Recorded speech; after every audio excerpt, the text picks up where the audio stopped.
Jatirani kembali bertemu dengan saya Karin, pastinya di segmen Forum Group Discussion Raga Tegal. Jadi kesempatan kali ini saya hadir di Sekolah SMA Negeri 2 Kota Tegal. Berarti bersama bintang tamu FGD sudah saya hadirkan di sini.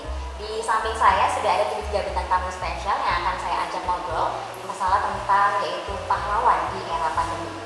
Dan tentunya selamat pagi untuk bintang tamu pertama yang ada di samping saya, tentunya dari sejarawan Pantura yaitu Pak Wijananto ya. Selamat siang Bapak. Selamat siang. Sehat kabarnya? Alhamdulillah. Alhamdulillah sehat terus ya Pak ya. Oke.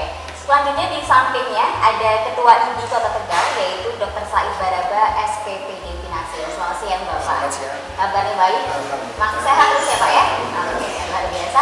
Dan terakhir di depan saya ada yang paling cantik nih bintang tamunya ya, yaitu Kepala SMA Negeri 2 Kota Tegal, yaitu Ibu Sriningsih MPD. Selamat siang Ibu. Sehat? Sehat, alhamdulillah. Oke, alhamdulillah ya. Dan juga pendidikan di dunia, bahkan masuk ke Kota Tegal. Dan tentunya memang hal ini yang akhirnya memicu sistem pendidikan terus merumuskan inovasi untuk bisa membuat inovasi pembelajaran di era pandemi saat ini.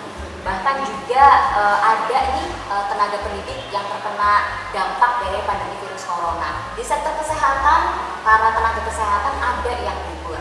Nah, berarti kan di sini kita melihat bahwa di 2 sektor tersebut kita masing-masing punya pahlawan ya. Nah, tapi kalau misalkan dari Pak Wijananto sendiri, saya mau bertanya kepada Pak Wijananto, apa arti pahlawan untuk? Karena kita melihat bahwa apa yang disebut dengan pahlawan itu adalah salah satunya ini merupakan domain negara. Mau tidak mau, yang disebut pahlawan selalu ada kesepakatan dari negara. Kemudian juga bersifat politis, kemudian juga kerap membuat satu polemik serta rumit untuk melakukan pengusulan karena ada berbagai kriteria pahlawan.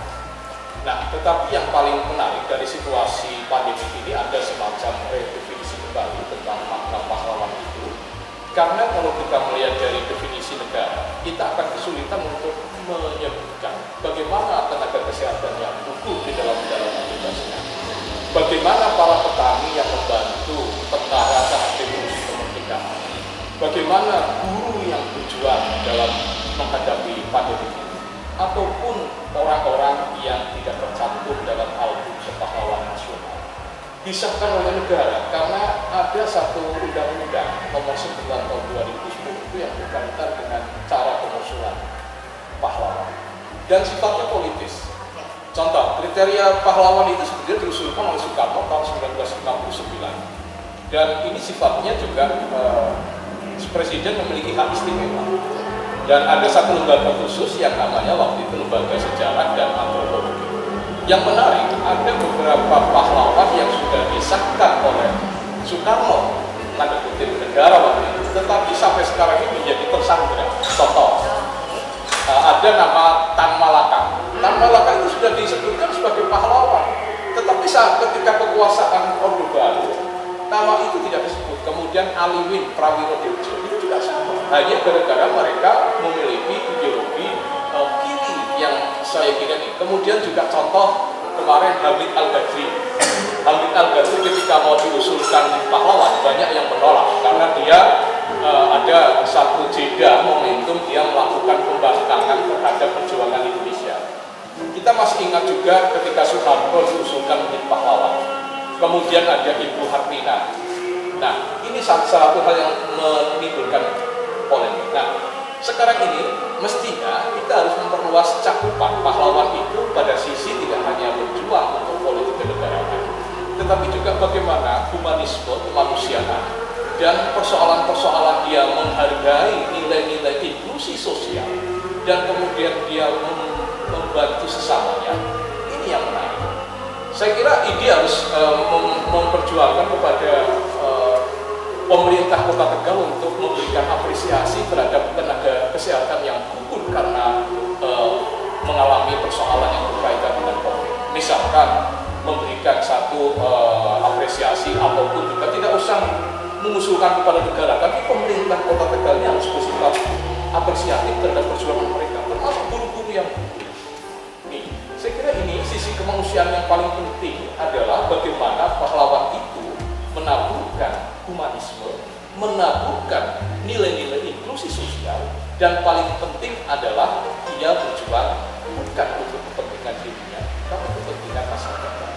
Saya kira ini yang paling penting untuk kita. Ya, berarti memang pada dasarnya yang namanya pahlawan tidak harus ada dalam buku sejarah, namun tidak hanya harus tercantum begitu, tapi tentunya bagaimana mereka ini mengedepankan kemanusiaan di tengah situasi yang seperti sekarang. Betul. Ya.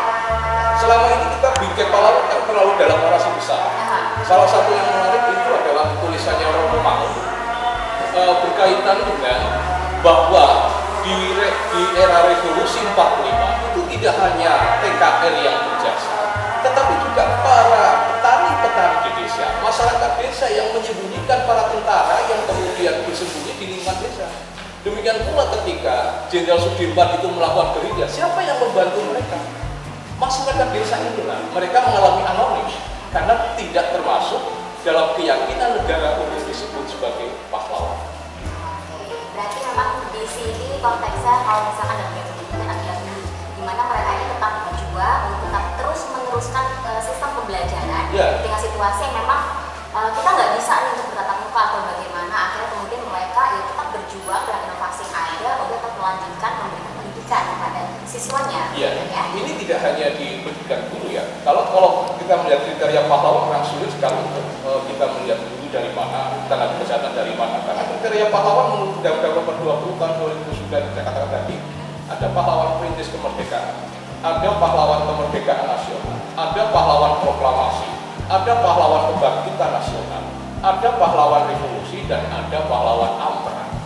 Nah, konteks yang sekarang ini harus kita bangun adalah jelas bahwa kriteria pahlawan tidak sekadar untuk untuk merekonstruksi pengertian undang-undang, tapi bagaimana kita melihat bahwa pahlawan itu ada di dalam setiap zaman. Persoalan pandemi ini tidak hanya sekarang ini. Contoh, tahun 1918 sampai 1923 kita pernah mengalami, mungkin di dalam sejarah kedokteran Pak Sakit bisa menjelaskan, ada flu Spanyol. Banyak korban yang mengalami jatuh dan gugur karena menghadapi flu Spanyol yang waktu itu berlangsung sampai 5 tahun. Kemudian ada wabah pes, kemudian ada wabah malaria, yang semuanya gugur itu tidak hanya masyarakat tetapi tenaga kesehatan. Nah, nama-nama ini tidak tercantum di dalam kesejarahan. Oleh karenanya, apalagi berbicara tentang dokter, ada satu yang menarik, ada Dr. Ahmad Safa itu yang gugur saat di pendudukan Jepang itu karena dia melakukan upaya bagaimana dia menjelaskan kepada pemerintah Jepang soal antiseptik yang berkaitan waktu itu adalah penyakit yang malaria untuk para romusa itu. Nah, dia dipegal di Ancol. Nah, saya kira ini menarik karena pahlawan kedokteran itu tidak sekadar tahun ini saja, tapi tahun-tahun lalu kita pernah punya riwayat kelam bagaimana dokter-dokter, tenaga kerja, tenaga kesehatan, dan juga para pendidik ini mengalami persoalan yang serius di dalam situasi pandemi tersebut. Tapi memang itu terbukti betul ya Ibu ya, apalagi dengan situasi pandemi saat ini. Nah, kalau misalkan dari industri sendiri, menurut pandangan industri, apa nih tanggapannya mengenai pahlawan tanpa kesempatan yang diberikan saya sebagai kepala sehari dan kesempatan yang baik yang bisa kami sampaikan, di mana kami mendapatkan tugas dari dinas provinsi menjadi pilot salah satu SMA Jawa untuk penyelenggaraan tatap muka. Jadi selama kami menyelenggarakan tatap muka ini memang ada satu sisi yang menjadi kekhawatiran, yaitu di mana saat pandemi ini masih tumbuh sangat subur, kami harus melakukan suatu kegiatan di tengah badai kalau kita katakan ya. Sementara di situ suatu hal yang berisiko, tapi bukan berarti kamu mundur, karena di sini adalah kita sebagai guru, di mana kita diberi tanggung jawab, sebuah lembaga besar diberi tanggung jawab untuk mendidik anak kita. Ya, dari artinya walaupun dalam situasi apapun mereka butuh PJJ, ya kami laksanakan, tetapi itu tidak menjawab kebutuhan daripada siswa, di mana siswa itu ketika belajar melalui PJJ mereka tidak mendapatkan sentuhan yang lain. Artinya di sini kita selama ini dalam pembelajaran itu ada pendidikan dan pengajaran, memberikan materi dan mengajarkan akhlak, kebiasaan positif, kemudian kebiasaan-kebiasaan yang tidak bisa kami berikan saat PJJ gitu. inilah menjadi tantangan kami di antara di masa-masa sulit di mana pandemi ini semakin merajai di Kota Tegal, maka kami tetap bisa melaksanakan. Walaupun memang itu beresiko, jelas beresiko karena walaupun kami sudah ketat melakukan apa istilahnya protokol yang sudah disepakati, kemudian di ACC kami sudah melakukan berbagai macam revisi apa namanya SOP yang kami tawarkan ke provinsi, tetapi dalam pelaksanaannya itu tetap saja tidak akan bisa berjalan dengan yang kita harapkan. Itu jelas pasti tidak bisa kami hindari gitu. Dan akhirnya kesepakatan dengan Bapak Ibu guru semua dan kami segenap penyelenggara pendidikan di SMA juga, dari guru, dari mulai menjaga sekolah, semuanya harus menggunakan protokol kesehatan ketat. Intinya di situ. Ini kan perjuangan juga. Didik anak-anak kita di masa-masa yang sulit, di mana penyebaran yang sangat masif dan sangat mudah ya. Kalau ini kan begitu gini Pak Dokter gini, kita bersentuhan tangan saja kita bisa mengenal gitu. Makanya menurut saya kami sedang dalam perjuangan untuk menuju itu. Ya. Gimana tuh?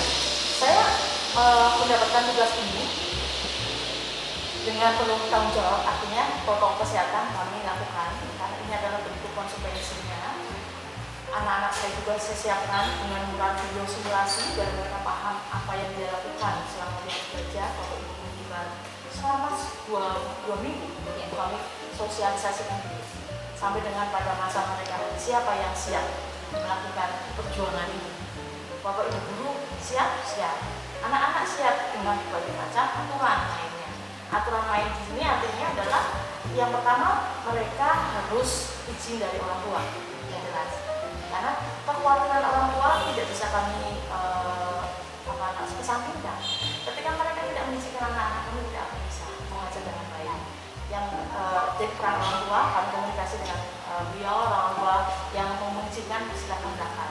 Kemudian yang tidak diizinkan mereka tetap mengikuti PJJ.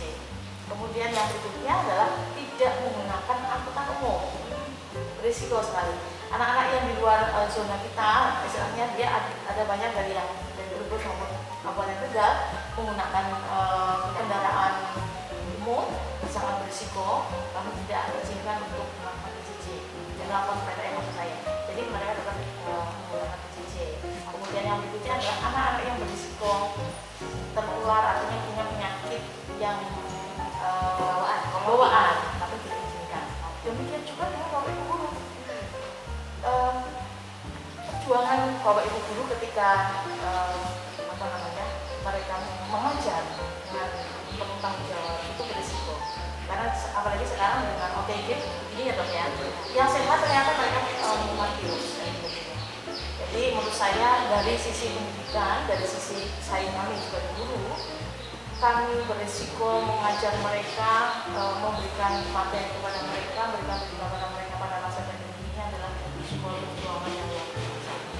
Kepada siswanya dengan tetap menerapkan protokol kesehatan juga. Dan pasti juga kita berharap bahwa tenaga pendidikan selalu mendukung kesehatan ya, supaya mereka tetap bisa menjalankan inovasi pendidikan ini untuk para siswanya.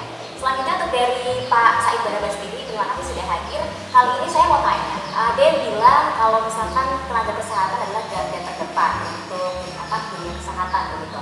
Tapi ada yang bilang garda terakhir. Tapi kalau misalkan menurut dari Dokter Said sendiri, pahlawan kesehatan di era pandemi seperti saat ini, silakan tanggapannya seperti kalau kita berbicara masalah pandemi dan berbicara tentang pahlawan, jadi yang namanya pahlawan itu definisinya selalu berbeda, tergantung siapa yang mendefinisikan.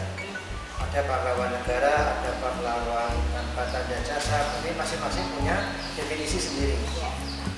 Bagi kami, melihatnya adalah siapapun namanya pahlawan, dia tidak akan merasa dirinya pahlawan. Tetapi orang lain yang memberikan dia pahlawan. Siapapun orang yang telah memberikan dirinya, kadang nyawanya untuk kepentingan bukan pribadinya, itu saya anggap sebagai pahlawan. Guru yang telah berjuang mendidik murid-muridnya dengan susah payah, apalagi sekarang suasana pandemi, orang tanpa gejala tapi bisa menularkan, itu resikonya tinggi sekali. Karena apa? Muridnya dari beberapa tempat. muridnya datang ternyata dia membawa virus dari rumah, gurunya akan bertemu bisa aja kena. Itu artinya sama-sama berisiko. Jadi yang dinamakan pahlawan adalah orang yang mau mengorbankan dirinya untuk kepentingan orang lain, untuk kepentingan bangsanya dan untuk kepentingan negaranya, apapun profesinya. Bahkan ibu saya pun saya anggap itu sebagai pahlawan bagi saya sendiri.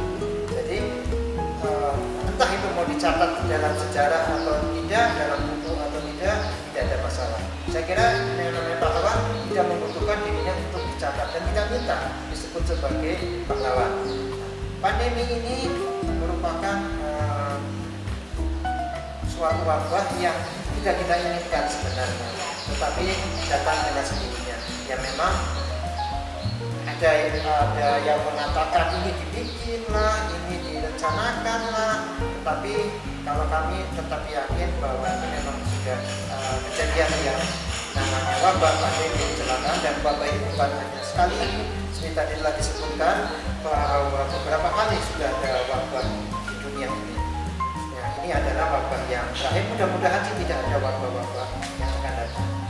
Siapapun profesi kita, bila kita berusaha untuk memberikan pelayanan yang terbaik dalam segala ini, maka itulah pahlawan bagi saya. Pernyataan dari Pak Sadar itu cukup menarik ya, karena ya nggak perlu ditulis dalam buku sejarah nama saya siapa, jabatan saya apa. Yang penting ya ketika kita menyatu dalam kemanusiaan akhir itu bisa disebut pahlawan gitu ya. Dan pahlawan itu tidak disebut dari diri sendiri, tapi hanya dari orang lain. Terima kasih Pak Said Barakat. Kalau begitu saya mau tanya nih ke Pak Widinan selaku sejarah Sakura. Tadi kan kita melihat dari sisi pahlawan dari pendidikan, kemudian pahlawan dari kesehatan. Kalau dari Pak Widinan sendiri selaku sejarawan Sakura, setuju atau nggak sih kalau misalkan dari pendidikan dan kesehatan mereka itu adalah pahlawan wisata di satu? Ya, nah sekarang ini pahlawan tanpa tanda satu ditambah satu, yang itu tenaga kesehatan. Nah, sekarang ini yang paling penting adalah bagaimana melakukan redefinisi nilai-nilai kepahlawanan dalam konteks non-politis. Nah, saya kira ini perjuangan kita sekarang ini adalah meskipun banyak pahlawan tidak tercatat, tetapi ada semacam apresiasi. Misalkan dari tenaga kerja yang sudah meninggal itu paling tidak untuk memorabilia itu adalah penting bagi kita. Dalam bentuk apapun, misalkan menghargai untuk penamaan nama ruangan di dalam puskesmas di mana dia bekerja, ataupun juga memberikan apresiasi pemerintah yang selama ini, karena mereka bekerja 24 jam dan ada semacam under pressure ini, ada data yang harus mereka pertanggungjawabkan, tetapi data ini seringkali mengalami tekanan. Sehingga publik yang ingin mengetahui berapa sebetulnya jumlah pandemik yang bergejala di wilayah Pantura ini, berapa persisnya, ini kan publik perlu ini. Sehingga tadi dalam informal meeting tadi bersama Pak Said itu luar biasa, karena sekarang ruangan isolasi di rumah sakit di Kota Tegal ini hampir semuanya penuh oleh mereka yang terjangkit pandemik itu. Kemudian juga sekarang ini kita harus melihat pahlawan dalam konteks real dalam pengertian mereka memang betul-betul tulus dan kemudian melas kasih. Inilah yang mestinya menjadi bagian penting. Pandemi ini satu sisi itu memberikan sikap positif. Yang pertama, kita lebih higienis, lebih higienis. Dulu sebelum pandemi mungkin kita kalau makan ataupun sesuatu acuh. Dan yang kedua, pandemi ini memberikan kita itu memiliki posesif terhadap tubuh itu. Ya, dijaga Pak. Betul, sampai-sampai pun kita punya salam COVID, kemudian bagaimana cara bersinggungan. Ini kan posesif terhadap tubuh. Kemudian yang merugikan memang kita di dalam persoalan karantina pergaulan ini. Namun saya melihat bahwa setelah bulan Agustus ke sini, tampaknya kata orang Tegal Brebes wis tambah terhadap COVID, sehingga mereka abai di dalam protokol kesehatan. Ini berbeda saat COVID ini diumumkan oleh Presiden Jokowi pada awal Maret, mereka hati-hati sekali. Dunia jalanan pun itu sepi, pasar sepi, Tapi sekarang bagaimana? Mereka abai terhadap itu, dan inilah yang membuat tenaga kesehatan itu mengalami frustasi, sehingga ada berbagai meme yang menarik untuk kritik masyarakat Indonesia. Apalagi kemarin kita melihat situasi yang luar biasa, ada sebuah tekanan politik ketika ada kerumunan massal dan negara mestinya hadir dalam persoalan yang berkaitan dengan menghargai regulasi yang negara tetapkan. Nah, masyarakat pun juga sama, harusnya mereka saling berbagi. Memang tampaknya Desember ini ada vaksin ya dok, tapi saya belum tahu ini. SMA Negeri 2 pernah ditutup karena terkait dengan adanya salah satu tenaga pendidik yang terkonfirmasi positif COVID-19. Boleh nggak sih Ibu diceritakan kepada Jangkriadar seperti apa waktu itu, kemudian tindakan apa yang dilakukan oleh SMA Negeri 2 Tegal sehingga tentunya hal tersebut tidak menyebar ya, ke sekolah gitu. Persis bagaimana penyebaran ini harusnya barang-barang kita juga ikut istilahnya penyebaran ini harus dinyatakan, karena kita harus tahu jalurnya dari mana. Barangkali kalau ibu semuanya kena atau siapa gitu kan, kita semuanya tidak ada satu pun yang izin dari tenaga kesehatan semuanya yang ada di lingkungan SMA 2 harus ya.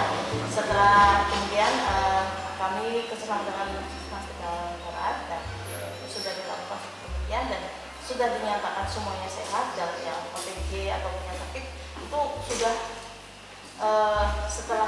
setelah 14 hari dari masa itu kami koordinasi bersama dengan pihak puskesmas, semuanya dinyatakan sehat semua, kami juga dan yang berikutnya seperti itu. Dan ini sebagai istilahnya apa ya, dan hasil dari ini juga dinyatakan bahwa dia yang sakit adalah dari virus itu dari rumah daerah gitu. Ternyata di sini tidak terjadi penularan. Artinya dari protokol kesehatan kami lakukan dengan sangat baik gitu, karena tidak ada penularan di sini. Ini juga sebagai istilahnya untuk memberikan apa ya, paradigma negatif yang berkembang di sana bahwa terpapar COVID-19. Tanggapan dari Dokter Said sendiri gimana?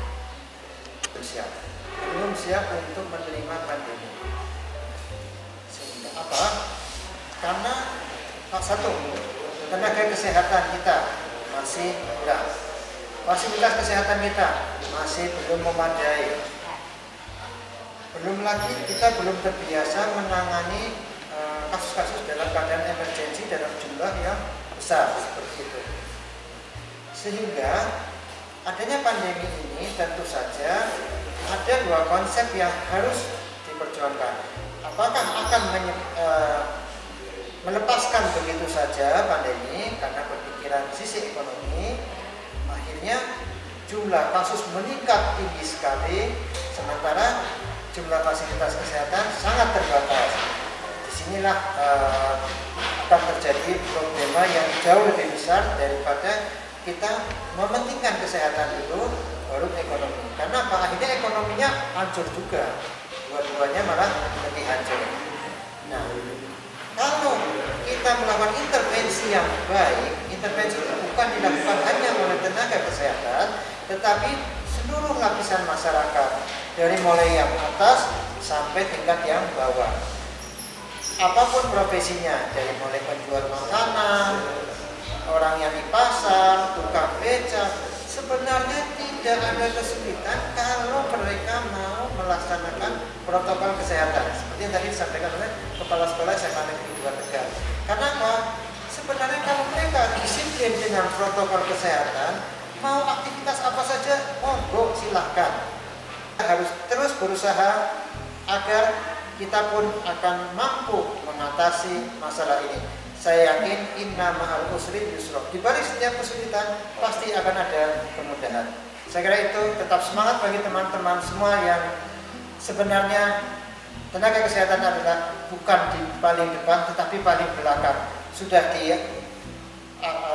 Sudah berusaha ditangani oleh Pemda, oleh masyarakat, sudah sakit tempat belakang baru itu ditangani oleh para tenaga kesehatan. Insya Allah mudah-mudahan diberi kesehatan bagi para tenaga kesehatan semuanya sehingga bisa tetap berjuang, bisa tetap membantu masyarakat dalam menangani pandemi COVID ini. Terima kasih. Terima kasih Pak Said Baraba atas pesannya, dan gue Jangkriadar demikian ya obrolan saya bersama Pak Said Baraba. Bapak, kemudian Pak Wijandro juga Ibu Sweningsi yang telah saya hadirkan di sini pastinya membahas seputar pahlawan di era pandemi.